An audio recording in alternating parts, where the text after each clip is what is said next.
ಏನವ ಮ ಅಂದ್ರೆ ಏನು? ಮ ಅಂತಂದ್ರೆ ಬಹಳ ಮಂದಿ ಈಗಿನ ತಿಳ್ಕಾಕತ್ತಾವ. ಮ ಅಂದ್ರೆ ಮಜಾ,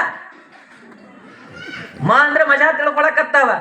ಮ ಅಂತಂದ್ರೆ ಮಮತೆ, ಮ ಅಂದ್ರೆ ಮಮತೆ, ದು ಅಂದ್ರೆ ದುಡಿಮೆ, ವೇ ಅಂತಂದ್ರೆ ವ್ಯವಹಾರ. ಜಗತ್ತೊಳಗ ಮಾಡಿಕೊಂಡಿರುವಂತ ಹೆಂಡತಿಯ ಮೇಲೆ, ಮಡದಿಯ ಮೇಲೆ ಮಮತೆ ಇರಬೇಕು. ಆಕೆಯನ್ನು ಸಾಕ್ತೀನಿ ಅನ್ನುವಂಥ ದುಡಿಮೆ ಇರಬೇಕು.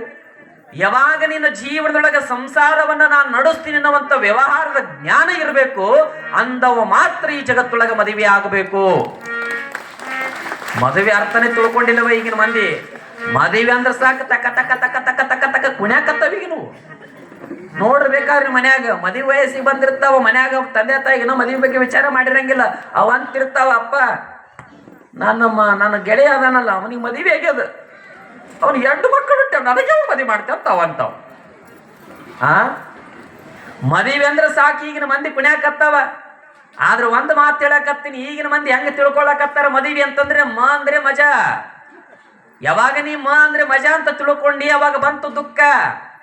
ಮಜಾ ತಿಳ್ಕೊಂಡೆಪ್ಪ ನೀನು, ಅದು ಮಮತೆ ತಿಳ್ಕೊಳ್ಳಿಲ್ಲ. ಮಜಾ ತಿಳ್ಕೊಂಡಿ ಮದುವೆ ಅಂದ್ರೆ ಮಜಾ ತಿಳ್ಕೊಂಡಿ, ಅವಾಗ ನಿನಗೆ ದುಃಖ ಬಂತು. ಯಾವಾಗ ದುಃಖ ಬಂತು ಅವಾಗ ವೇ ಅಂದ್ರೆ ವ್ಯಸನ, ವ್ಯಾನಸುತ್ತ ವಾಂತಿ ಬರ್ತದ. ಅವಾಗ ಯಾಕಾರ ಮದುವೆ ಆದ್ಯಪ್ಪ ಅನ್ನಂತ ಅದಾಗಬಾರ್ದಲ್ಲ. ಕಟ್ಕೊಂಡ್ರೆ ಹೆಂಡತಿಯನ್ನ ಕಣ್ಣಾಗ ಕಣ್ಣಿಟ್ಟು ನೋಡುವವನೇ ನಿಜವಾದ ಈ ಜಗತ್ತೊಳಗೆ ಮದುವೆ ಆಗ್ಬೇಕು. ಅದನ್ನು ಬಿಟ್ಟು ಕೇವಲ ಈಗಿನ ಜನಮಾನದೊಳಗೆ ಹೆಂಗ ನಡೆದಂತಂದ್ರ, ಮದುವೆ ಅನ್ನೋದು ಕೇವಲ ಮದುವೆ ಆದ ನಂತರ ಹೆಂಡತಿಯನ್ನ ಯಾವ ರೀತಿಯಾಗಿ ನೋಡ್ತಾರಂತಂದ್ರೆ, ಈ ಜಗತ್ತೊಳಗೆ ಕೇವಲ ತನ್ನ ಕೈ ಹಿಡಿದು ಬಂದಿರುವಂತ ಮಡದಿ ಕೇವಲ ಒಂದಿಷ್ಟು ಕಾಮ ದೃಷ್ಟಿಯಿಂದ ನೋಡುವವನು ಗಂಡನಲ್ಲ. ಕೇವಲ ಹೆಂಡತಿ ಅಂದ್ರೆ ಕೇವಲ ಮಕ್ಕಳು